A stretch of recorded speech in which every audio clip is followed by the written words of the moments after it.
Hello masters, welcome to Shambala book reading session. ఈరోజు session 26 and chapter వచ్చేసి 7th chapter, last చాప్టర్లో ఉన్నాము. Chapter పేరు by by Shambhala. Chapter names కూడా భలే ఇచ్చారు రచయిత శార్వరి మాస్టర్. తన యొక్క ఓన్ ఎక్స్పీరియన్స్ ఈ బుక్ అంతా కూడా. సో చాలా యాప్ట్గా పెట్టారు అనిపించింది. ఇంతకుముందు చదువుకున్నదేమో మనము 6th చాప్టర్ వచ్చేసేమో శంబలాలో జీవన విధానం ఎలా ఉంటుంది అని చెప్పేసి బోల్డ్ అన్ని క్వశ్చన్ ఆన్సర్స్ రూపంలో మనకి ఎక్స్ప్లెయిన్ చేశారు శంబలాలో జీవనం అనుకుంటూ. ఇప్పుడు ఏంటి అంటే దాని గురించి ఆల్మోస్ట్ మనకు చెప్పగలిగినంతగా, మనం అర్థం చేసుకోగలిగినంతగా క్వశ్చన్ అండ్ ఆన్సర్స్ రూపంలో చెప్పారు కదా. ఇప్పుడు బై బై శంబల అని చెప్తున్నారు. ఇప్పటి వరకు కూడా మన భార్గవ మాస్టర్, శార్వరి మాస్టర్ వాళ్ళిద్దరూ కూడా శంబలలో ఉన్నట్లుగా మనకు అర్థమైంది. తారాదేవి గారు వాళ్ళని గైడ్ చేశారు, ఫైనల్గా గైడ్ చేసింది ఎక్కడికి, ఆ లోయ దగ్గర ఉన్న ఆలయాల దగ్గరికి నేను తీసుకెళ్తాను. నేను ఎంతవరకు అయితే చేయగలనో అంతవరకు నేను చేస్తాను. మరి నన్ను కూడా తీసుకెళ్తారా మీరు లోపలికి అని చెప్పి సరదాగా కూడా అడుగుతుందంటే, నాకు లోపలికి వెళ్ళడానికి ఇంకా పర్మిషన్ లేదు, నా స్థితి సరిపోదు, కానీ ఎంతవరకు లాస్ట్ స్టెప్ వరకు నేను తీసుకెళ్ళగలను అంతవరకు తీసుకెళ్తాను అని చెప్తుంది. అంటే మనం అర్థం చేసుకోవాల్సింది, తెలియకపోవచ్చు శార్వరి గారికి ఆయనకు ఎంత జ్ఞానం ఉంది, ఆయన స్థితి ఏంటి తెలియకపోవచ్చు, ఆయన వల్ల ప్రపంచానికి జరగాల్సింది ఏదో కూడా ఆయనకు తెలియకపోవచ్చు. కానీ ఈ మాస్టర్లందరికీ తెలుసు. వాళ్ళకి ఎంట్రీ లేని దగ్గర కూడా మన శార్వరి గారికి ఎంట్రీ ఉంది అని అర్థమవుతుంది. But he needs support. ఆయనలో ఉన్న శక్తి ఆయనకు తెలుసుకుని, ఆయన ద్వారా ఈ ప్రపంచానికి ఏ జ్ఞానమైతే అందించబడాలో ఆ అందించబడడానికి ముందర స్టెప్స్ ఏవైతే ఉన్నాయో అవన్నీ ఈ మాస్టర్స్, లామాలు అందరూ కలిపి హెల్ప్ చేస్తున్నారనమాట. అండ్ భార్గవ గారు కూడా ఎంత గొప్పవారో చెప్పారు లాస్ట్ వీక్ క్లాస్లో. ఆయన గురించి ఎక్కడికక్కడ మనం ఎలా అంటే, ఆయనలో కొంచెం కొన్ని స్థితులు ఉన్నాయి కదా, అరిషడ్ వర్గాల స్థితులు కొన్ని తెలియడము అదంతా కూడా ఉంది. బట్ సడన్గా భార్గవ గారి గురించి కూడా, ఆయన కూడా ఎంత హయ్యెస్ట్ స్టేట్లో ఉన్నారు, శార్వరి గారిని ఇక్కడికి రప్పించడమే ఆయన యొక్క జర్నీలో భాగం అది. అందుకే ఆయనకి ఆ శివాని అనే అమ్మాయిని కూడా పంపించారు. శివాని ద్వారా శార్వరి గారికి ఇన్విటేషన్ అందింపచేశారు. ఇన్విటేషన్ ఇన్ ద సెన్స్, నువ్వు అక్కడికి వెళ్ళాలి అని చెప్పేసి. ఇదంతా కూడా ప్లాన్లో భాగమే, మాస్టర్స్ యొక్క ప్లాన్లో భాగమే. తర్వాత బై బై శంబలలో ఏమంటున్నారంటే, తిరుగు టపాలో మేము లాసా చేరుకున్నాము, కాట్మండు చేరితే ఢిల్లీ చేరుకున్నట్లే. కాట్మండ్ అంటే నేపాల్ యొక్క రాజధాని, పక్క దేశం, చిన్న బుల్లి దేశం. అది మన ఢిల్లీ, భారతదేశం రాజధాని ఢిల్లీ. ఆ రెండు కూడా పక్క పక్కనే ఉంటాయి కాబట్టి అక్కడ చేరుకుంటే ఇక్కడ చేరుకున్నట్టే, ఆల్మోస్ట్ ఇండియాకి వచ్చినట్లే అన్నట్టుగా చెప్తున్నారు. 2 గంటల ప్రయాణం. శంబల గురించి ఇంకా తెలుసుకోవాలని నా మనసు ఆరాటపడుతోంది. అక్కడికి దగ్గరలో షిగాట్సే వద్ద తాషీలామా అనే ఆశ్రమం ఉందని భార్గవ చెప్పాడు. అప్పుడప్పుడు భార్గవ మంచి విషయాలు చెబుతాడు. పాపం మంచివాడే, మంచి మనసున్నవాడు. ఆయనతో ఒకరోజు గడపాలని నిర్ణయించుకున్నాము. భార్గవ అపాయింట్మెంట్ తీసుకువచ్చాడు. ఇద్దరము లామాసరి చేరుకున్నాము. భార్గవకి తెలిసిన రూటే, సులభంగానే లామాతో భేటీ కుదిరింది. ఏ లామా? ఈ లామా పేరు తాషీ లామా. ఈ లామా పేరు ఆధ్యాత్మికతలోకి వచ్చినప్పుడు, వాళ్ళు అదే జర్నీగా నిర్ణయించుకున్నప్పుడు కొన్ని ప్రొసీజర్స్ ఉంటాయండి, కొన్ని స్టెప్స్ ఉంటాయి ఏ పద్ధతిలో వెళ్ళినప్పటికీ. అందులో మోస్ట్ కామన్గా కనిపించేది ఏంటంటే ఈ పేర్లు అనేవి మార్చుకుంటూ ఉంటారు ఆధ్యాత్మికతలోకి వచ్చినప్పుడు. ఇది మామూలుగా బ్రాహ్మిన్స్ బొడుగు అలాంటిది చేస్తారు చూడండి, అక్కడ కూడా ఉంటుందటండి. వాళ్ళు నేము పుట్టుకతో వాళ్ళు హలో ఓకే. సో వాళ్ళకి పుట్టుకతో ఏదైతే నక్షత్రాలు చూసి అవన్నీ చూసి పేర్లు పెట్టుకుంటారు చూడండి, ఆ పేరు కాకుండా వాళ్ళు ఆ ఇనిషియేషన్ తీసుకున్నప్పుడు, ఒడుగు చేయించుకున్నప్పుడు పద్ధతులు ఉంటాయి చూడండి, అప్పుడు ఇంకొక నామకరణం ఉంటుందంట వాళ్ళకి. దానితో వాళ్ళు పిలువబడరు, బట్ ఆ పేరుతో వాళ్ళు చేయాల్సిన కొన్ని రిచువల్స్ అనుకోండి, ఏదైనా అనుకోండి, అలాంటివి జరపబడుతుంటాయి. ఇప్పుడు ఈ తాషీ లామా అనేది కూడా ఈ లామాలందరికీ ఈ పేరు లామా అంటూ అదొక రకమైన లాస్ట్ నేమ్ లాగా అనుకోండి. సో అది ఉంటుంది. ఇప్పుడు మనకు మన స్పిరిచువల్ మాస్టర్స్ని కూడా చూస్తే మధ్వాచార్య, ఆదిశంకరాచార్య, వాళ్ళందరికీ పుట్టుకతో ఆచార్య అన్నది లేకపోవచ్చు. బట్ వాళ్ళ యొక్క స్థితిని బట్టి వాళ్ళకది ఇవ్వడం. ఇంకా కొన్ని మీరు వేరే ఇప్పుడు చంద్రశేఖరేంద్ర భారతీ సరస్వతి సంథింగ్ ఏదో అలా నేమ్స్ ఉంటాయి. నేను ఎగ్జాక్ట్‌గా చెప్పలేకపోతున్నాను. R Chandrashekharendra Bharati something. చాగంటి గారి ప్రసంగంలో విన్నానండి.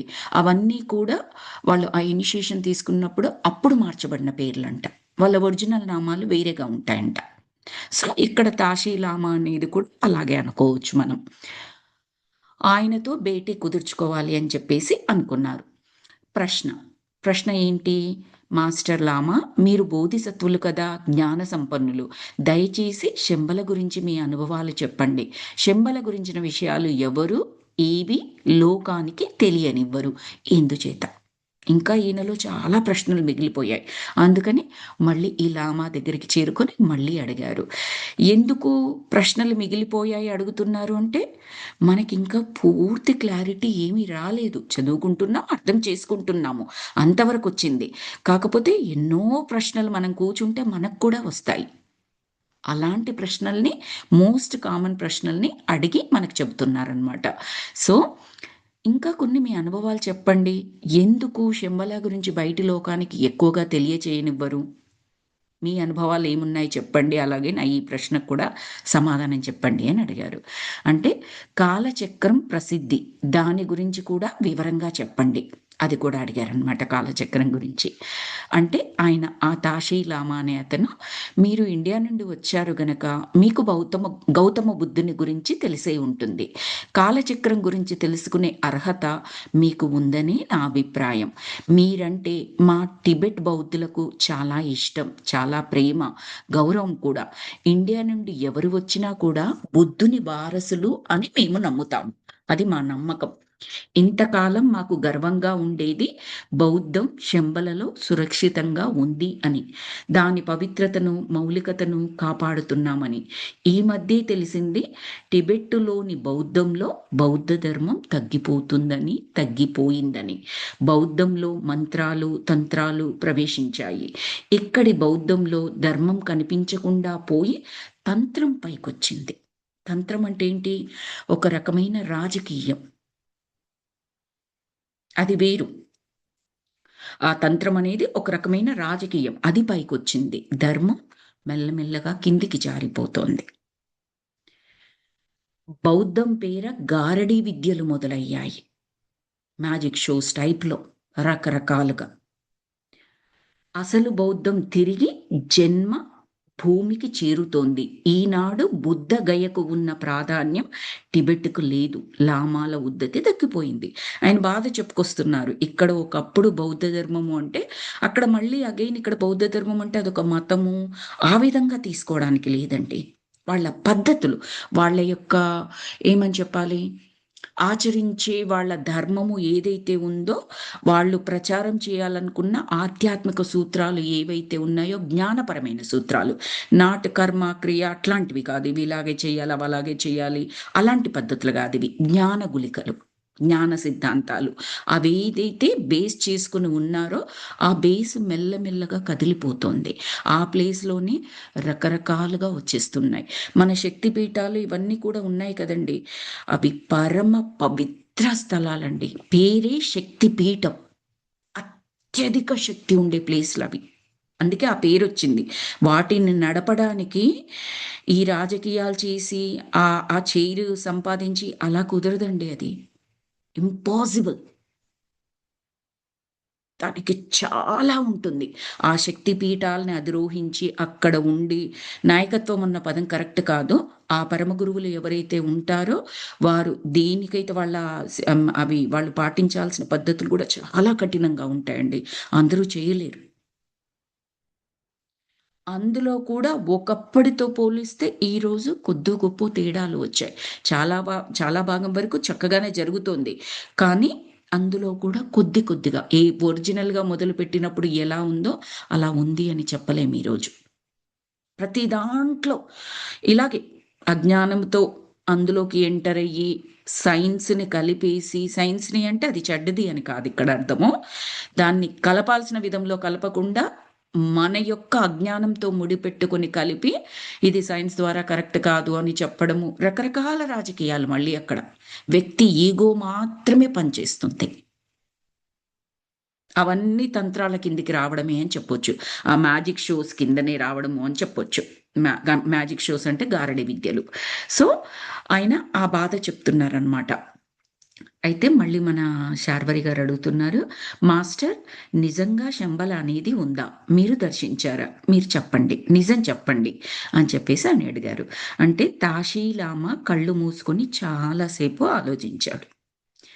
అసలు శంబల సాగరాల అవతల ఎక్కడ ఉందో కూడా నాకు తెలియదు. ఎవరికీ తెలియదు. మేము చెప్పేది శంబల నమూనా గురించి. అదొక స్వప్నలోకం. అదొక స్వర్గసీమ. నిజం చెబుతున్నాను, శంబల భూగోళం మీద ఎక్కడా లేదు. శంబల మన నేలపైన కనిపించదు. అయినా మన వారికి దానిపైన అంత ఇష్టం ఎందుకో అర్థం కాదు. ఉత్తరాన చాలా దూరంగా పర్వతాల నడుమ శంబల ప్రతిబింబం కనిపిస్తుంది. అక్కడ శంబలకు చెందిన జ్ఞాన కిరణాలు ప్రసరిస్తూ ఉంటాయి. అది నిజం. మనకు కన్ఫ్యూజన్ వచ్చేసింది ఇక్కడ. శంబల లేదంటాడేంటి? క్వశ్చన్స్. ఎస్, అది కాంతిలోకం. ఇలాగ ఒక ప్లేస్ లాగుండి, ఇది భూభాగం, దీని మీద ఇలాంటి శరీరాల్ని పెట్టుకొని ఇలా ఉంటారు కాదు. అది ఒక కాంతిలోకం, తపోలోకం. అంతే తప్పిస్తే కళ్ళకు కనిపించే విధంగా అక్కడ ఉంటాయి కాదు. కనిపిస్తాయి. ఎవరికి కనిపిస్తాయి? ఆ తపస్సులో ఉండే వాళ్ళకి, ఆ శక్తిలో ఉండే వాళ్ళకి అవన్నీ కనిపిస్తూ ఉంటాయి. ఎలాగా? ఇప్పుడు రాకెట్ ఇలాంటి సైన్స్ ఉంది కదండి. రాకెట్ అనుకోండి, ఇప్పుడు యుద్ధాలు చేస్తే అణుబంబులు లాంటివి అనుకోండి, శాటిలైట్స్ అనుకోండి, ఇక్కడ ఉంటున్నాయి, అక్కడెక్కడో ప్రయోగం చేస్తూ ఉన్నాము, అక్కడెక్కడో ప్రయోగిస్తున్నాం వాటిని. ఎలా ఎక్స్ప్లెయిన్ చేయగలము? అసలు ఆ పైన ఏముందో ఏమీ తెలియదు మనకు. కానీ ఇక్కడ లక్ష్యం సెట్ చేస్తాము. ఆ సాఫ్ట్‌వేర్‌లోనో, ఇందులోనో పెట్టేస్తాము. అక్కడ ఆ లక్ష్యాన్ని ఛేదించింది అని చెప్తాము. నేను ఎలాగ నమ్మేది? పిక్చర్స్ తీసి పంపిస్తారు. నేను మార్స్‌కెళ్ళాను, చంద్రుడికెళ్ళాను, సైంటిస్టులు పంపిస్తూ ఉంటారు. నేను నమ్మాలని ఏమీ రూల్ లేదు. ఏ చాట్‌జీపీటీలోనో, ఏఐలోనో, కంప్యూటర్‌లో తీసుకున్న పిక్చర్స్ కావచ్చవి. నేనెలా నమ్మకం నాకు? చంద్రుడి మీదకే వెళ్లారు. ఇదిగో ఇది చంద్రుడి భూభాగం అని చెప్పేసి ఒక పిక్చర్ చూపించారు. అవును అనేంటి నాకు నమ్మకం? ఏదైనా ఒక ఎడారిలోకి వెళ్ళాను. ఎడారిలో ఒక పిక్చర్ తీసుకున్నాను. ఇదే చంద్రుడన్నాను. ఆ ఎడారిలో నేనెక్కడ పిక్చర్ తీసుకున్నాను మీకెలా తెలుస్తుంది? అంటే సైన్స్‌ని మనము పూర్తిగా నమ్మేసాం కాబట్టి ఇలాంటి క్వెషన్స్ రావు. క్వెషన్స్ ఎక్కడొస్తాయంటే దేశాలకు మధ్యలో వస్తాయనుకోండి. ఇప్పుడు అమెరికన్ నేను చంద్రమండలానికెళ్ళాను, ఇంకొక దానికి వెళ్ళాను అంటే వేరే దేశస్తులు నిజంగా వెళ్లారా లేదా అని క్రాస్ క్వెషనింగ్ అదంతా ఉంటుంది. అది కాదు మనం ఇక్కడ మాట్లాడుకునేది. మామూలుగా విశ్వసనీయత గురించి. Common man. ఈరోజు ఈ రాకెట్ ఈ గ్రహానికి వెళ్ళింది. అందరము సంబరాలు చేసుకుంటాము ఫస్ట్ టైమ్ వెళ్ళింది అనుకుంటూ. అసలు వెళ్ళిందా లేదా? నిజమేనా? అబద్ధమా? నమ్మొచ్చా? నమ్మకూడదా? క్వెషన్ కూడా రాదు మనకి. సైన్స్‌ని నమ్మేసాం. పూర్తిగా నమ్మేసాం. ఆ దేశాన్ని నమ్మకపోవడం వల్ల ఆ దేశం ఏదైనా చెబుతూ ఉంటే క్వెషన్స్ వస్తాయేమో. అంతే తప్పిస్తే ఈ వీళ్ళు చెబుతున్నది నిజమేనా? చంద్రుడి మీదకి మనిషి వెళ్ళగలడా? ఈ టైప్ క్వెషన్స్ ఏమి రావు మనకి. పోనీ దాని వెనకాల జ్ఞానం మనకు తెలుసా? ఒక రాకెట్ ఎలా పనిచేస్తుందో, ఒక శాటిలైట్ ఎలా పనిచేస్తుందో మనకు అర్థమవుతుందా? నథింగ్. ఏమీ తెలియదు. అయినా కూడా నమ్మేస్తూ ఉన్నాం. అదొకటి. అలాగే శంబల అనేది అది ఒక లోకం, తపోలోకం. కాంతి శరీరాలతో ఉంటారు. మనలాగా ఉండవు. మనలాగా ఫుడ్డు, పండించడాలు అవి ఉన్నా అది అక్కడి దాని ప్రకారం ఉంటుంది గానీ, ఒక భూములుండి, విత్తనాలేసి, నీళ్లు పోసి, సూర్యరశ్మితోని మొక్కలు ఎదగడం ఇలా ఉండదు. ఎలాగైతే వాళ్ళ సంతానం గురించి వాళ్ళు చెప్పారు చూడండి. ఇక్కడ సంతానము సంభోగం లేకుండా జరగదు. ఎలా జరుగుతుంది? టెస్ట్ ట్యూబ్స్ ఇలాంటివి. ఆ సైన్స్ ఎక్స్‌పెరిమెంట్స్ లాగా అలా జరగడమే తప్పిస్తే, మిగతా విధంగా జరగడానికి అవకాశం లేదు. అక్కడైనా కూడా మగ, ఆడ వాళ్ళకు సంబంధించిన సిస్టమ్స్ ప్రవేశపెట్టే కదా జరుగుతుందక్కడ. వాళ్ళ ప్రమేయం ఉన్నట్లే కదక్కడ. బట్ వాళ్ళ లోకాలలో ఇప్పుడు ఈ ప్రపంచానికి ఒక పురుషుడు రావాలి. ఒక తపస్సు, ఒక యోగి రావాలి, అందుకు సంతానాన్ని మనం కనాలి అన్నప్పుడు అదే థాట్ ప్రాసెస్‌తో ఇద్దరు అక్కడ ఆత్మ లెవెల్‌లో సంభోగం చెందినట్లయితే వాళ్ళు సంభోగం అన్న పదం వాడారు. మనం చేసేది భోగం అని చెప్పారు. ఆత్మలోకాలలో సంభోగం అన్న పదం వాడారు. దాని కొరకు సంతానోత్పత్తి. అంతకు మించి కాదక్కడ. సో, మనం ఇక్కడ తీసుకోవాల్సిందేంటంటే, లిటరల్ మీనింగ్ కాదు. ఓ శంబల ఇంతసేపు ఉందని చెప్పి, ఇప్పుడు లేదని చెప్తున్నారు. అలా అని కాదక్కడ. సామాన్య మానవుడి యొక్క జ్ఞానానికి అందదు. సైన్స్‌కి అసలే అందదు. సైన్స్ ప్రకారం మాట్లాడాలంటే అస్సలే అందదు మనకు దాని ఆనవాళ్ళు. అట్‌లీస్ట్ ప్రస్తుతానికి. క్వాంటమ్ మెకానిక్స్ మీద చాలా చాలా పరిశోధనలు జరుగుతూ ఉన్నాయి. ఈ ఆధ్యాత్మికత గురించిన రహస్యాలు కొద్దో గొప్పో అయినా తెలుసుకోవడానికి లేదా అర్థం చేసుకోవడానికి అట్‌లీస్ట్. తెలుసుకోవడం మాట పక్కన పెట్టండి. అర్థం చేసుకోవడానికి. అర్థం చేసుకోవడం అంటే లాజికల్‌గా బుర్ర యెస్ అంటేనే మనం అర్థం చేసుకుంటాం. అదర్‌వైస్ క్వెషన్స్ వస్తూనే ఉంటాయి. లేదా నమ్మకం అనేది కలగదు. క్వెషన్స్ రావడం తప్పు లేదులే. మన జ్ఞానం తెలుసుకోవాలి అనుకున్నప్పుడు ఎన్ని క్వెషన్స్ అడిగినా తప్పు లేదు. బట్ విశ్వసనీయత లేకపోవడం వల్ల అడిగే క్వెషన్స్ ఉంటాయి గదా! అవి డిఫరెంట్ కేటగరీ అవి మళ్ళీ. సో, ఈయన చెప్తూ ఉన్నారు. ఆహ్, చెప్పిన తర్వాత మళ్ళీ ఇంకొక క్వెషన్ అడిగారు మన వాళ్ళు. స్వర్గం ఎక్కడ ఉంటుందో, ఎట్లా ఉంటుందో, స్వర్గాన్ని వర్ణిస్తాము, ఆశిస్తాము, నమ్ముతాము. అలాగే మీరు లేని శంబలను ఊహించి నమ్మకం పెంచుకోవడం అనుకోవచ్చునా? ఉన్నట్లు లోకాల్ని నమ్మిస్తున్నారు కదా! స్వర్గానికి స్వర్గాన్ని కంపారిజన్ తీసుకొని చెప్పారు. స్వర్గం, స్వర్గం అంటున్నాము. ప్రతి ఒక్కరం ఆ పదం వాడతాము. స్వర్గలోకం ఉంది అని ఎక్కడ ఉంది మనకు సాక్ష్యం? ఎక్కడ కనిపిస్తుంది ఈ లోకం స్వర్గలోకమని? కానీ అందరము నమ్ముతాము. సో, దానిలాగానా శంబల ఏమైనా అని అడుగుతున్నారు.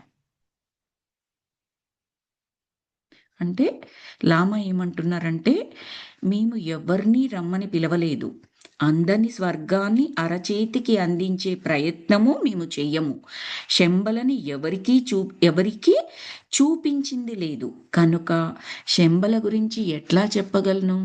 అంటే శంబల గురించిన అవగాహన బేసిక్‌గా కూడా లేకపోతే, దానికి సంబంధించిన జ్ఞానాన్ని అర్థం చేసుకునే స్థితిలో లేకపోతే, ఎలా చెప్పడం శంబల గురించి?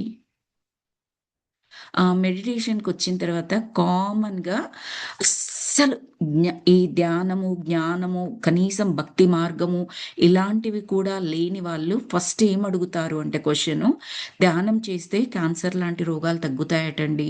షుగరు, బీపీ, స్ట్రెస్సు ఇలాంటివన్నీ తగ్గించుకోవచ్చట. అడ్వాన్స్‌డ్ క్యాన్సర్ స్టేజ్‌లో ఉన్న వాళ్ళు కూడా ధ్యానంలోకొచ్చిన తర్వాత తగ్గిపోయి 10 ఏళ్ళు బతికారట. ఇలాంటివి విన్నప్పుడు ఫస్ట్ అడిగే క్వెషన్ ఏంటంటే ఈవెన్ నాకు కూడా ఉండింది.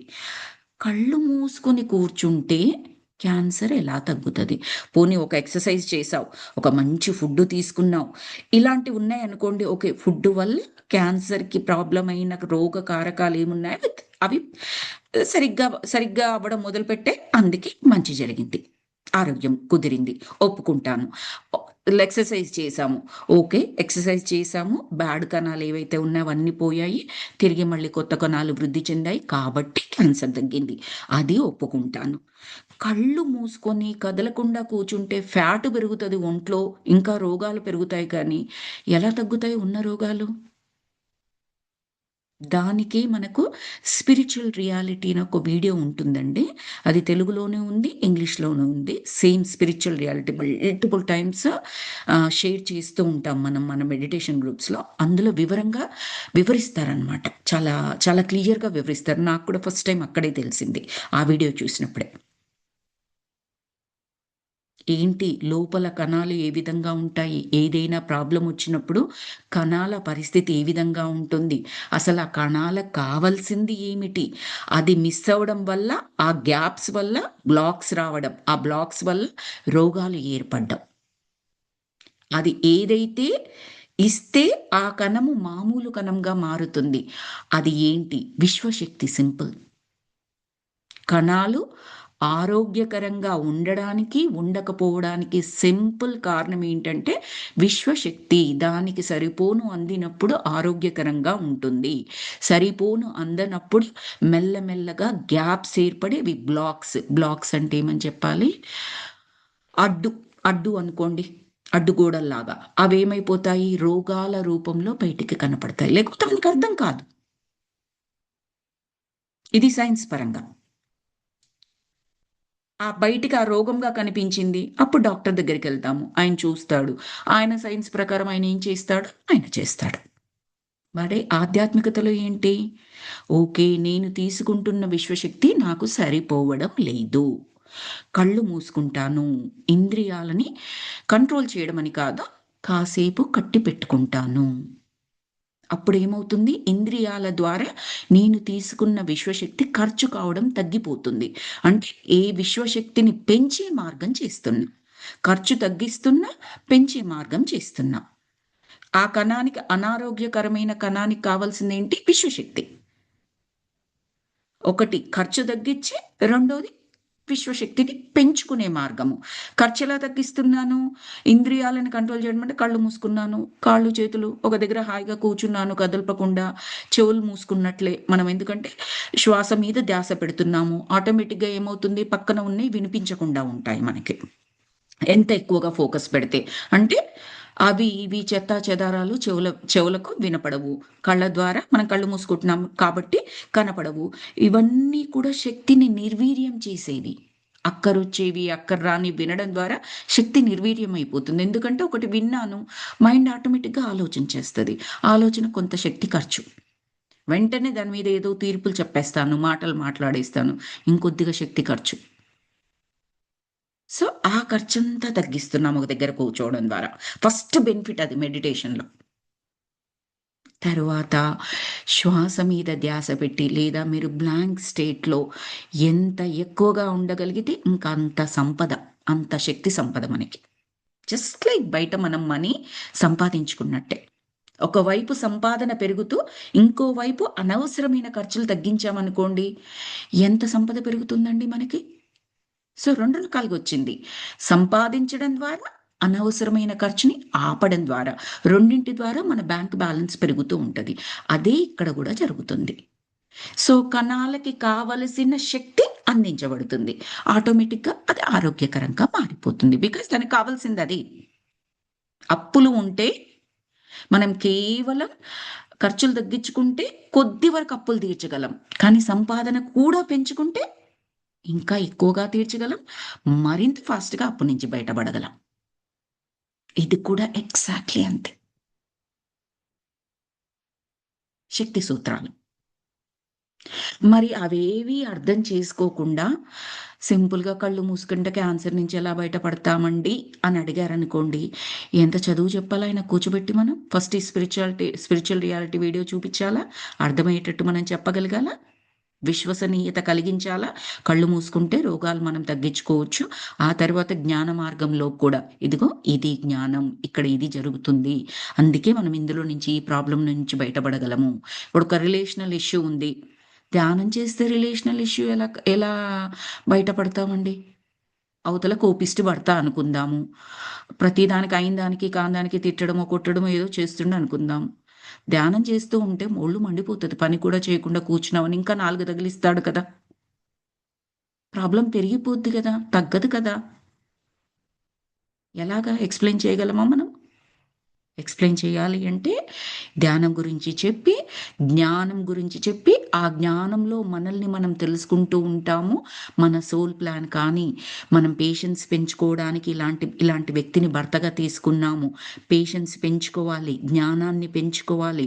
సహనంగా ఉన్నట్లయితే ఆ సోల్ ప్లాన్‌లో ఎందుకొరకైతే ఈ కర్మను తెచ్చుకున్నామో దాన్ని అర్థం చేసుకోగలిగితే ఆటోమేటిక్‌గా అవతల మనిషిలో మార్పొచ్చేస్తుంది. అవతల వాళ్ళు తిట్టినప్పుడల్లా మనం కోపగించుకున్నాము లేదా రియాక్ట్ అయ్యామనుకోండి, అదే వాళ్ళకి ఆహారం. ఆ కోపానికి ఆహారం ఏంటంటే మన రియాక్షన్.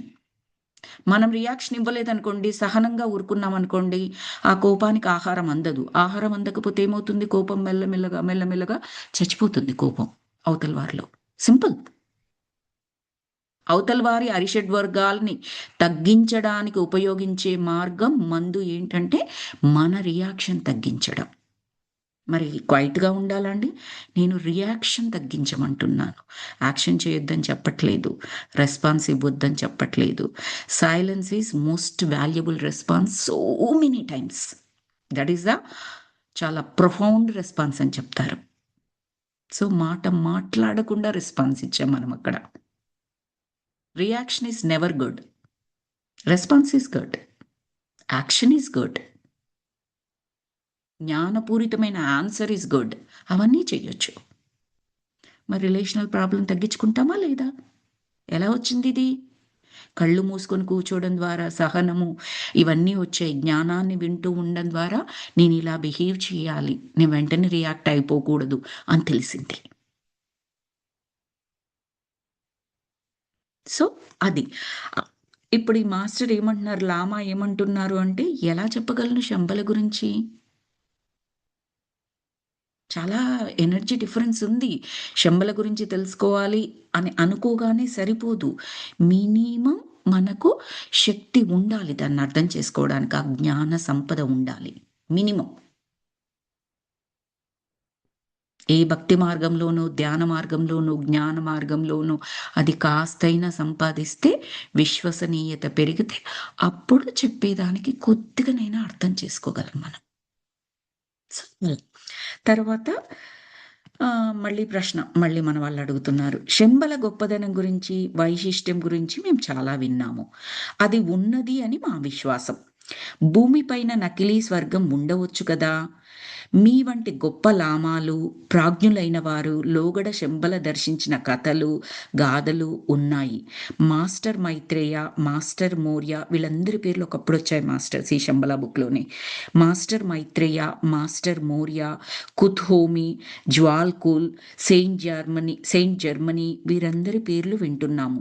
వీరంతా శంబలకు చెందిన పరమ గురువులే కదా! వారు బాహ్య ప్రపంచంలో కొందరితో సంబంధం పెట్టుకున్నారు. అది నిజం కాదా? మేము హిందూ దేవుళ్ళ కంటే, సప్తర్షుల కంటే హిమాలయ గురువుల్ని, శంబల మాస్టర్స్‌ని ఎక్కువ అభిమానిస్తాము, గౌరవిస్తాము. అని చెప్పేసి మన వాళ్ళే చెప్తున్నారు. ఎవరు? మన శార్వరి మాస్టర్. తర్వాత భార్గవ గారు ఇప్పుడు ఇంకొకటి యాడ్ చేస్తున్నారు శార్వరి గారితో పాటుగా. ఏమంటున్నారు? లామా బరియత్ లామా అనే వ్యక్తి ఒక రహస్య సొరంగం ద్వారా శంబల వెళ్ళాడు అని మేము విన్నాము. శంబల చుట్టూ 3 అభేద్యమైన కోటగోడల్లాంటి పర్వత శ్రేణులు, అగడ్తలు ఉన్నాయి అంటారు. మీరేమో శంబల అందని స్వర్గము అని ఆకాశం కేసి చూపిస్తున్నారు మాకు. ఆకాశంలోని స్వర్గానికి సమానం భూగోళం పైన ఉన్న శంబల కావచ్చు కదా! శంబల ఉన్నది అని మా నమ్మకం. ఆ రహస్యం మీరు చెప్పడం లేదు. ఎందుకు? మీకిష్టం లేదా రహస్యం చెప్పడం? అని అడిగారు భార్గవ గారు. అంటే లామా గారికి కాస్త కోపం వచ్చింది. ఆయన తమాయించుకున్నాడు అని రాశారు. బ్రాకెట్స్‌లో రాశారు. లామా ఇప్పుడు ఆన్సర్ చేస్తున్నారు. అవునా! సరే కావచ్చు. ఒకనాడు ఇండియా నుండి బౌద్ధం టిబెట్‌కి వలస వచ్చింది. ఇప్పుడు మళ్ళీ తిరిగి ఇండియా చేరుతోంది. అది టిబెట్ బౌద్ధుల నిర్వాకం వల్ల. అన్ని దేశాల్లో బౌద్ధ ధర్మం ఆదరించబడుతోంది. కాస్త ఆచరణలో భేదాలు ఉన్నా కూడా బౌద్ధం కూడా ధర్మమే కదా! ప్రపంచంలో చాలా మార్పులు వస్తున్నాయి. మతమౌఢ్యం తగ్గిపోయి ధర్మం ఆదరించబడుతోంది. మనుషులందరి ధర్మం కూడా ఒక్కటే. ప్రపంచంలో చాలా మార్పులు వస్తున్నాయి. పశ్చిమ సంస్కృతులు కలిసిపోతున్నాయి. సౌభ్రాతృత్వం, విశ్వమానత, విశ్వశాంతి అందరి ధ్యేయం. జనరల్‌గా ప్రాక్ పశ్చిమ సంస్కృతులు కలిసిపోతున్నాయి. జనరల్‌గా వాడే పదం ఏంటంటే ఇది పశ్చిమ సంస్కృతి, వెస్టర్న్ కల్చర్ అని చెప్తూ ఉంటారు కదండీ! నాకు ఇంతవరకు అర్థమైన మీనింగ్ వేరు. ప్రస్తుతం ఈ పశ్చిమ అన్న పదం చదువుతుంటే ఒక థాట్ వచ్చింది నాకు ఇప్పటికిప్పుడు.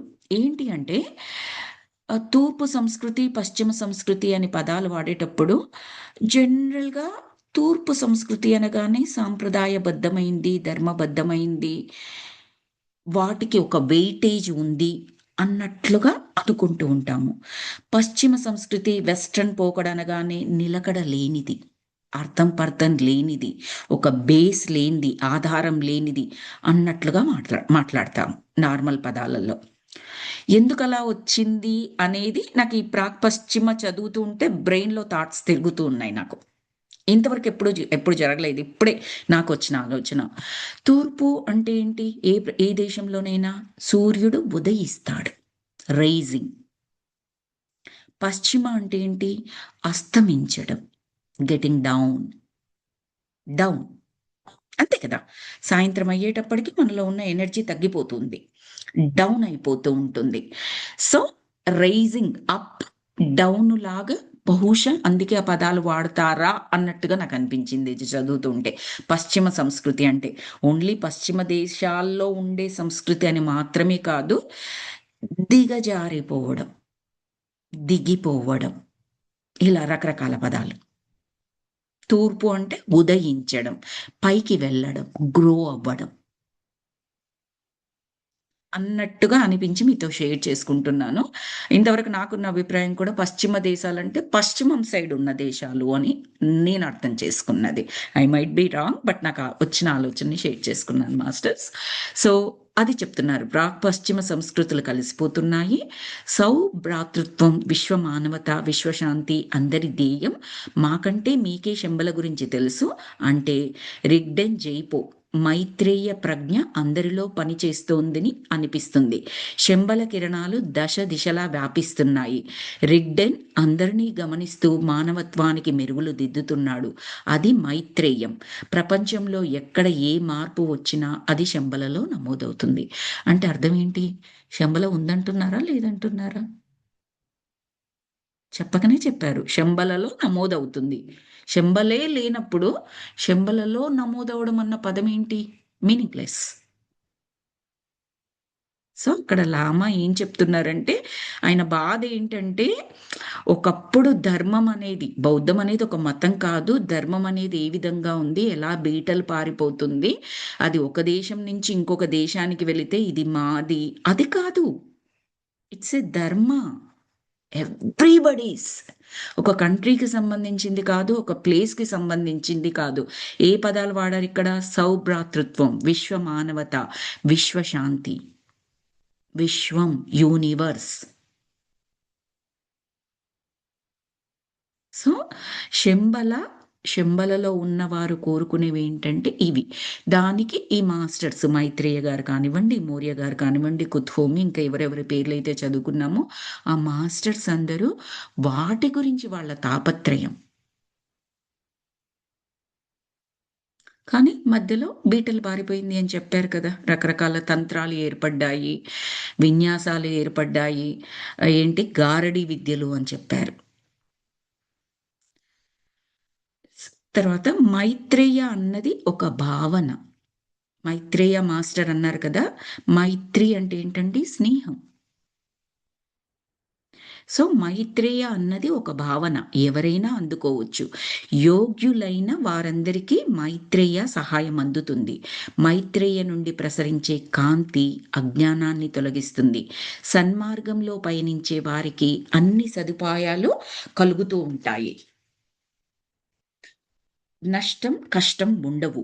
మైత్రేయ మనుషుల కర్మలను సైతం రహితం చేస్తాడు. అంటే ఆ సౌభ్రాతృత్వము, విశ్వశాంతి అది ఎవరిలోనైతే ఉందో, ఎవరికైతే వాటి మీద నమ్మకం ఉండి, వాటిల్లో ఎదగాలని కోరుకుంటున్నారో వారందరికీ ఆ మైత్రేయ మాస్టర్ అనేది ఏదైతే చెబుతున్నామో వారి యొక్క ఒక్క నిమిషం మాస్టర్.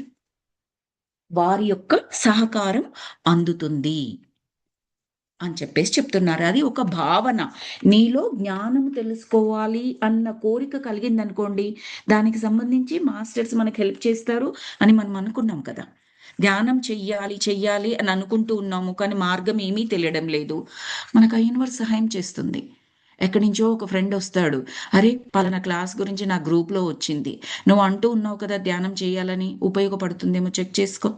ఎక్కడి నుంచొచ్చింది? ఆ ఫ్రెండ్ ఎలా వచ్చాడు? ఆయనకసలు అక్కర్లేదు. ఆయన గ్రూప్‌లో ఆ లింక్ ఎక్కడి నుంచొచ్చింది? యూనివర్స్ ఆ విధంగా మనకు సహాయం చేసింది. ఎందుకు? ధ్యానం చెయ్యాలి అని నేననుకుంటున్నాను. దాని గురించి తెలుసుకోవాలన్న ఇంట్రెస్టు కావచ్చు, నాకేదైనా ప్రాబ్లమ్స్‌లో ఉండి రావాలి అని కోరుకోవచ్చు. రీజన్ ఏదైనప్పటికిని. అలాగే నాలో ఈ స్నేహభావం పెంపొందించుకోవాలి. విశ్వశాంతి పెంపొందించుకోవాలి. మానవత్వం, సౌభ్రాతృత్వం ఇవి కలగాలని నేను కోరుకున్నాను. ఆ మైత్రేయ మాస్టర్ ఆ కాంతి ఏదైతే ఉందో మనలో చేరి, మనలో ఉన్న అంధకారాన్ని తొలగించి ఆ స్నేహము అంటే జస్ట్ ఫ్రెండ్‌షిప్ అని కాదిక్కడ మీనింగ్. ఆ విశ్వశాంతి అలాంటి పదాల లాంటిదే ఇక్కడ. సౌభ్రాతృత్వం, స్నేహము, మైత్రేయము అంటే మీనింగ్. వన్నెస్ సింపుల్‌గా చెప్పాలి అంటే. అంతా ఒక్కటి. సో, అలా మనకు ఆ కాంతి మనలో చేరుతుంది. ఆ జ్ఞానము మనలో చేరుతుంది. ఆ యూనివర్స్ మనకి హెల్ప్ చేస్తుంది. ఆ జ్ఞానం వల్ల ఏమవుతుందట? మైత్రేయ మనుషుల కర్మలను సైతం రహితం చేస్తాడు. అంటే అంతే కదండీ! న్యాచురల్లీ. ఇప్పుడు మనం ఒక రిలేషనల్ ప్రాబ్లమ్ పెట్టుకొనొచ్చాం మన సోల్ ప్లాన్‌లో. అదెలా పోయింది అని అనుకున్నాం ఇప్పుడు? జ్ఞానం నేర్చుకొని, జ్ఞానం తీసుకొని, నాలో నేను మార్పులు చేసుకుంటే, ఆ శిక్షణ పూర్తయిపోయినట్టే కదా! అప్పుడు అవతల వారిలో మార్పొస్తుంది. ఆ మార్పొస్తే ఏంటి? ఆ కర్మ ఖతం. అంటే నాలో నేను మార్పు చేసుకోవడం ద్వారా నేను ఈ ప్రాబ్లమ్ ఇంతకుముందు వేరే వాళ్ళని పెట్టాను. అందుకని నేను ఈ ప్రాబ్లమ్ ఫేస్ చేస్తున్నాను అన్న జ్ఞానమైనా కానివ్వండి. లేదా నేను ఇప్పటి వరకు ఏదైతే ఆచరించానో అవతల వారి అవతల వాళ్ళు ఇప్పుడు మనం ఊరికే ఫర్ ఎగ్జాంపుల్ కోపిష్టి భర్త అనుకున్నాం కదా! దానికి నా రెస్పాన్స్ నేను చేంజ్ చేశాను. రియాక్షన్ లేకుండా నా రెస్పాన్స్ నేను మార్చుకున్నాను. ఏ విధంగా? సహనంతో, జ్ఞానంతో. అప్పుడు అవతల మనిషిలో మెల్లమెల్లగా కోపం తగ్గిపోయింది అనుకున్నాము. అంటే ఏంటక్కడ? మామూలుగా ఏమంటాము? కర్మరా దేవుడా! ఇంక ఈ మనిషితో నేను భరించాల్సిందే. జీవితాంతానికి ఆల్రెడీ అనేసుకుంటాం మనం. అక్కర్లేదు. ఆ కర్మల్ని సైతం రహితం చేస్తుంది. లేకుండా చేస్తుంది. ఆ మనిషిలో మార్పొచ్చేస్తుంది. ఆ పరిస్థితిలో మార్పొచ్చేస్తుంది. మనల్ని గాకుండా ఇంకొకరిని తగులుకోవచ్చు ఆ వ్యక్తి. ఇన్ కేస్ ఇంకా ఆయన ఎంతమందినో మార్చేదుంటే ఇప్పుడు కొంతమందుంటారు. అందరికి బాగానే ఉంటారు. ఎవరో ఒకరు అది తల్లే కావచ్చు, తండ్రే కావచ్చు, భార్యే కావచ్చు, పిల్లలే కావచ్చు. ఆ ఒక్కరి మీదనే కోపం చూపిస్తూ ఉంటారు. మిగతా అంతా బానే ఉంటారు. ఇది ఎస్పెషల్లీ స్పౌజ్‌లకు ఎక్కువగా ఉంటుంది. ఈయన అందరి దగ్గర బానే ఉంటాడు, బానే మాట్లాడతాడు. నా దగ్గరికొచ్చేటప్పటికి అంత కోపం. సర్లే ఇంక నేను కాకపోతే ఎవరు ఓర్చుకుంటారు అని మనం మంచిగున్నప్పుడు అనుకుంటాం. లేదన్నప్పుడు కోపం వచ్చేస్తూ ఉంటది. సో, ఇప్పుడు మనలో మార్పొచ్చి, మన పరిస్థితిలో మార్పొచ్చినప్పుడు, అప్పుడేమవుతుందంటే ఆయనలో మన పట్ల తగ్గిపోతుంది. ఇంకొకరి పట్ల రావచ్చు. చెప్పలేమది. అక్కడ అర్థమేంటి? ఆయన ఆ మనిషిని గూడా కరెక్ట్ జేయాల్సిన అవసరం ఉంది. అక్కడ గూడా టీచరే ఆయన అని చెప్పినట్లనమాట. ఒక రకంగా మన జ్ఞానపరంగా అర్థం చేసుకోవాలంటే. అంతే తప్పిస్తే, హమ్మయ్య! నేను బతికిపోయాను. ఈ కోపమంతా ఇంకొకరి మీదెళ్ళిపోతుంది. అలా కాదక్కడ ఆలోచించాల్సింది. లేదు ఒక్కరికే ఆయన ఒక్కరి విషయంలోనే సోల్ ప్లాన్ ఆయన అలా ఉంది. మనం పైన రాసుకొనొస్తాము అని చెప్పాను కదా! మాస్టర్స్ చాలా సార్లు. ఇప్పుడు నేను ఈ శిక్షణ నేర్చుకోవాలి అంటే, నాకు ఈ క్లాస్ రావాలి అంటే, నువ్వు నా పట్ల ఈ విధంగా బ్యాడ్‌గా బిహేవ్ చెయ్యి. అప్పుడు నాలో సహనం పెరుగుతూ ఉంటుంది. నాలో ఇంత సహనం వచ్చినప్పుడు నాకు ఆ పర్టిక్యులర్ లెసన్ పూర్తిగా అర్థమైపోయినప్పుడు నువ్వు ఆటోమేటిక్‌గా మళ్ళీ మంచివాడిలాగా మారిపోవచ్చు. ఎగ్జాక్ట్‌లీ సోల్ ప్లాన్స్ అలాగే ఉంటాయి అని చెప్తారు. అందుకే మిత్రులకు కాదు, మననెవరైతే చాలా ఇబ్బంది పెట్టి ఛాలెంజింగ్‌గా చేస్తున్నారో వాళ్ళకి చాలా ఎక్కువగా థాంక్స్ చెప్పాలి అని చెప్తారు. సోల్ పరంగా చూస్తే they are the true guides. మనం ఎదగడానికి పెట్టుకున్న మనుషులు వాళ్ళు. ఆ souls. Most of the time స్పౌజెస్‌ని పెట్టుకుంటారు. లేదా అత్తమామల్ని పెట్టుకోవడం, ఆడపడుచుల్ని పెట్టుకోవడము అలా. అలా పెట్టేసుకుంటారు కాబట్టే వాళ్ళ దగ్గర నుంచి ఎక్కువగా ఫ్రిక్షన్ ఉంటుంది. వాళ్ళకి వీళ్ళకి ఎందుకు ఫ్రిక్షన్ ఉంటుందంటే ఆ లెసన్ నేర్చుకోవడం గురించి.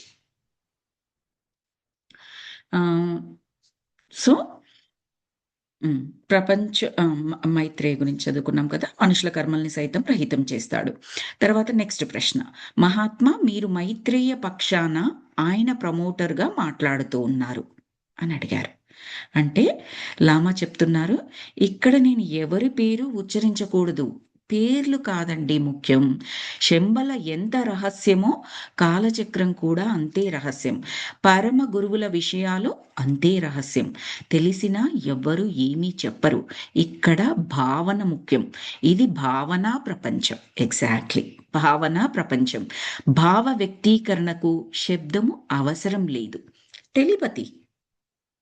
నేనిక్కడ అనుకున్నాను మనసులో. అబ్బా! వాళ్ళతో మాట్లాడక చాలా రోజులైంది. మాట్లాడాలి, మాట్లాడితే బావుండు. వెంటనే వాళ్ళ దగ్గర నుంచి నాకు కాలొచ్చింది.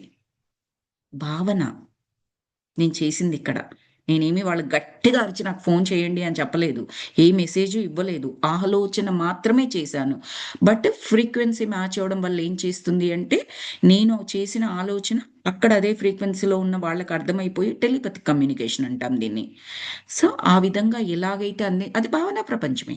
కానీ మనం ఇంకా అంత ఎదగలేదు. అప్పుడో, ఇప్పుడో ఫ్లూక్‌లో అంటాం మనము. అంటే కోయిన్సిడెన్స్ అన్నట్టుగా అంటాం. But it's not coincidence. ఆ పర్టిక్యులర్ క్షణంలో ఆ ఫ్రీక్వెన్సీ అందింది మన నుంచి వారికి, వారి నుంచి మనకి. కాబట్టి కమ్యూనికేషన్ రీచ్ అయిందనమాట. అంతే. మనం దానికి పదాలు కరెక్ట్‌గా తెలియక కోయిన్సిడెన్స్ అంటాం. It's not coincidence. It's alignment. చక్కగా ఆ ఫ్రీక్వెన్సీ కుదిరింది. అలైన్‌మెంట్ అంటే కుదరడము. కాబట్టి నేను అనుకోగానే వాళ్ళ దగ్గర నుంచి నాకు ఫోనొచ్చింది. ఇది చెప్పడానికి చేతగాక సైన్స్ ఏం చెప్తదంటే కోయిన్సిడెన్స్ అంటది. లేదా ఫ్లూక్ అని చెప్పేసి అనేస్తది. సైన్స్‌కి చెప్పడానికి రాక. అదే ఎగ్జాక్ట్‌లీ క్వాంటమ్ ఫిజిక్స్ ఇప్పుడు ట్రై చేస్తుంది. క్వాంటమ్ మెకానిక్స్, క్వాంటమ్ ఫిజిక్స్, ఆ క్వాంటమ్ థియరీ ఏదైతే ఉందో ఇది చెప్పడానికి ట్రై చేస్తోంది. సైన్స్ పరంగా చెప్పడానికి ట్రై చేస్తుంది దీన్ని. ఈ టెలిపతి అంటే ఏంటి? ఈ టెలి రిలేటెడ్ చాలా ఉంటాయి. టెలిపోర్టేషన్ అంటే ఏంటి? వీటన్నింటిని. ఇవన్నీ అప్రూవ్డే. సైన్స్ ప్రకారం కూడా అప్రూవ్డే. బట్ మామూలు కామన్ మ్యాన్‌కి ఇంకా అర్థమయ్యే స్థితిలో లేదనమాట ఈ సైన్స్. జస్ట్ లైక్ మన మ్యాథ్స్‌లో కాలిక్యులస్ ఉంటుంది చూడండి. అది చాలా మందికి అర్థం కాదు. సో, ఆ టైప్‌లోనే. సో, ఇక్కడేం చెప్తున్నారు? భావన ముఖ్యం. భావనా ప్రపంచం. భావ వ్యక్తీకరణకి శబ్దం అనవసరం అని చెప్తున్నారు. ఒక్క నిమిషం మాస్టర్.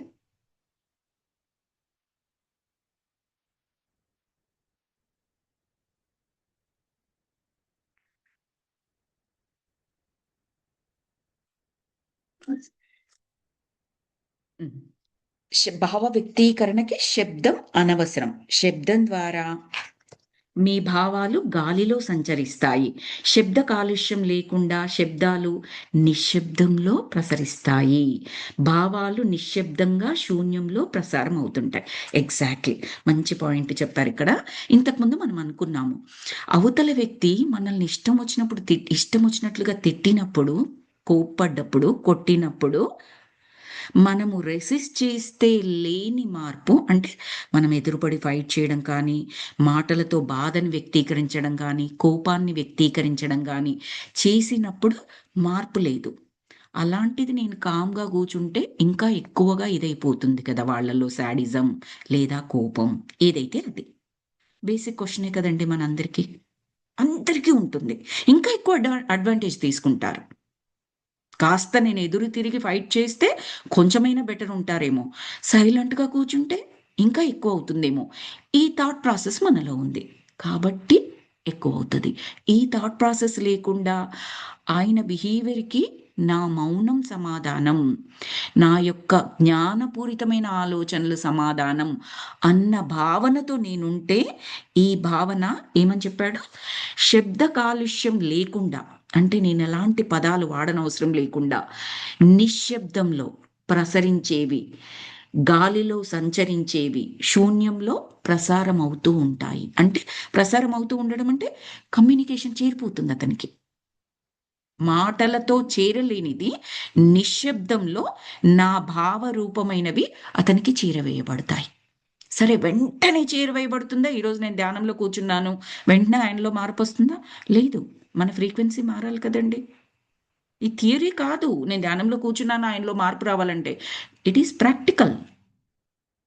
మనలో ఆ మార్పు మాటల్లో కాదు, లోపల అంతా కూడా ఉండాలి. వాళ్ళు చెప్పారు, నేను మౌనంగా కూర్చున్నాను, ఇక్కడ మార్పు రాలేదంటే ఖచ్చితంగా రాదు మార్పు. ఎందుకంటే నేను చెప్పాను కాబట్టి నువ్వు చేస్తున్నావక్కడ. నువ్వు నమ్మి చెయ్యట్లేదు. So, it will take its own time, little bit time కావచ్చు, ఎక్కువ టైం కావచ్చు, బట్ మార్పు అనేది మాత్రం ఖచ్చితం దాన్ని పట్టుకుంటే, because it is very effective way, చాలా చాలా ఎఫెక్టివ్. అందుకే రమణ మహర్షి గారు ఎవరైనా క్వశ్చన్స్తో వచ్చి, పెద్ద పెద్ద వాళ్ళు వచ్చారండి, ఎంతో ధనవంతులు కూడా వచ్చారు రమణ మహర్షి దగ్గరికి, గొప్ప గొప్ప జ్ఞానం ఉన్న వాళ్ళు వచ్చారు. ఆయన ఎప్పుడు ఒక పదము అవసరమైందో అప్పుడే మాట్లాడేవారట వాళ్ళ క్వశ్చన్స్కి, మిగతా మొత్తం సైలెన్సే. ఒక్కొక్కడు 2 రోజులు 3 రోజులు కూడా కూర్చొని వెళ్ళేవాళ్ళంట. వీళ్ళు ప్రశ్న అడిగారు, ఆయన వెంటనే సమాధానం చెప్పలేదు. ఏమనుకుంటారు, రేపు సమాధానం చెప్తారేమో. సమాధానం అంటే మనకి ఎలాగా, చెవులకు వినపడే సమాధానం, శబ్ద రూపంలో సమాధానం కావాలి మన ప్రశ్నకి, అదే అర్థం చేసుకోగలం. అంతకు మించిన ఫ్రీక్వెన్సీ మన దగ్గర లేదు. అందుకని ఆయన దగ్గర నుంచి ఏదైనా ఆన్సర్ వస్తుందేమో అని వెయిట్ చేస్తారు. 2 రోజులు చూస్తారు, 3 రోజులు ఆయన దగ్గర నుంచి కొన్నిసార్లు కాదు, చాలాసార్లు సమాధానం పదాల రూపంలో ఉండేది కాదట. ఓ 3వ రోజు అడిగిన ప్రశ్న అడిగిన వ్యక్తి ఉంటాడు కదా, ఏదో ఆన్సర్ వచ్చేస్తుందట ఆయనకి, సమాధానం దొరికింది అని అక్కడి నుంచి వెళ్ళిపోవడం. ఇది మీరు చాలా వినే ఉంటారు ఇది రమణ మహర్షి గురించి. అవసరమైతేని పదాల్ని లెక్కబెట్టి ఒక వజ్రాల మాదిరిగా వాడేవారట. అంత భావ వ్యక్తీకరణ. పోనీ అలాగని ఆయన యొక్క ఫ్రీక్వెన్సీ మన యొక్క ఫ్రీక్వెన్సీ ఎంత డిఫరెన్స్ అండి, కామన్ మ్యాన్ ఫ్రీక్వెన్సీ. మరి ఏంటి, ఇప్పుడు చెప్పాను 2 రోజులు 3 రోజులు కూర్చునే వాళ్ళంటే కూర్చొని అక్కడ మాటలు మాట్లాడడం కాదు, అలాగే మౌనంగా కూర్చునేవారు వచ్చిన వాళ్ళు. ఈ లోపల ఏమవుతుంది, వాళ్ళ శక్తి పెరుగుతుంది. ఆశ్రమంలోనే ఆల్రెడీ వచ్చిన వాళ్ళందరూ తపస్సు చేస్తూ ఉంటారు. ఆయన తపస్సు చేసిన ఎనర్జీస్ అన్నీ ఉంటాయి కాబట్టి గ్రూప్ ఎనర్జీస్కి మనకి ఎంత శక్తి ఉంటుందో మనందరికీ తెలుసు. ఆ ఎన్విరాన్మెంట్లోకి అడుగు పెట్టగానే ఒక శక్తి సంపదలోకి అడుగు పెట్టినట్లు, ఒక బ్యాంక్ లాకర్ ఓపెన్ చేసి మనకి కీస్ ఇచ్చినట్టు. సో అక్కడ 2-3 రోజులు ఉన్నాడు. మొత్తం సిస్టమ్ మొత్తం మనలో ఉన్న అల్లకల్లోలం ఏదైతే ఉందో స్థిమితానికి వచ్చేస్తుంది. అప్పుడు అందుతుంది ఆయనది. ఆయన వచ్చిన రోజే ఈయన ప్రశ్న అడగగానే ఆయన ఆన్సర్ ఇచ్చేయడం జరుగుతుంది. ఆ భావ వ్యక్తీకరణే కదా, మనకు రీచ్ అవ్వదు. రీచ్ అవ్వడానికి 3 రోజులు మనకు పట్టింది అక్కడ. ఆ 3వ రోజు నాడు సమాధానం దొరికిందని వెళ్ళిపోతారట. ఇది నేను చాలామంది ప్రసంగాలలో విన్నాను రమణ మహర్షి గారిది. జీవితం మొత్తం మీద మాట్లాడిన పదాలు కూడా లెక్క పెట్టొచ్చంట ఆయన మాట్లాడిన పదాలు అంత తక్కువగా మాట్లాడడం. సో బికాస్ శబ్దాల అవసరం లేదు. నిశ్శబ్దం అనేది అత్యంత శక్తివంతమైన ప్రసార సాధనము లేదా ప్రసారము, కమ్యూనికేషన్. ఇక్కడ ప్రసారం అని చెప్పారు. భావాలు నిశ్శబ్దంగా శూన్యంలో ప్రసారం అవుతూ ఉంటాయి. అంటే మౌనానికి చాలా ఇంపార్టెన్స్ ఉంది అని అర్థం. శబ్దం కన్నా ఎక్కువ ఇంపార్టెన్స్. మిక్రెడ్డెన్ జైపో మైత్రేయ ఒక్కరే అన్న అభిప్రాయం ఉంది, అలాగే ఉండనివ్వండి, నేను అవునని కాదని చెప్పను అన్నారు. దీని తర్వాత కొంచెం డిఫరెంట్గా వెళ్తుంది మాస్టర్స్. మనం ఇక్కడ స్టాప్ చేసుకుందాం. రేపు కూడా మన క్లాసే కాబట్టి రేపు కంటిన్యూ చేసుకుందాం. నాకు తెలిసి మళ్ళీ మధ్యలో స్టాప్ చేయలేం దీన్ని. I will stop here masters. Thank you so very much. First of all Madhuri గారికి నాకు ఈ క్లాస్ ఈరోజు ఇచ్చినందుకు, అలాగే మీ అందరికీ కూడా ఈరోజు క్లాస్లో చేరి చక్కటి మీ గ్రూప్ ఎనర్జీస్ అందించిన మాస్టర్స్ అందరికి కూడా thank you so very much. Thanks to all the Shambhala masters, lamas, Sharbari garu, Bhargava గారు, అలాగే మనకు మన ఇన్నర్ నుంచి గైడ్ చేస్తున్న ఇన్నర్ మాస్టర్స్ అందరికీ కూడా ధన్యవాదాలు తెలియజేసుకుందాం masters. Thank you so very much. Let me stop the recording.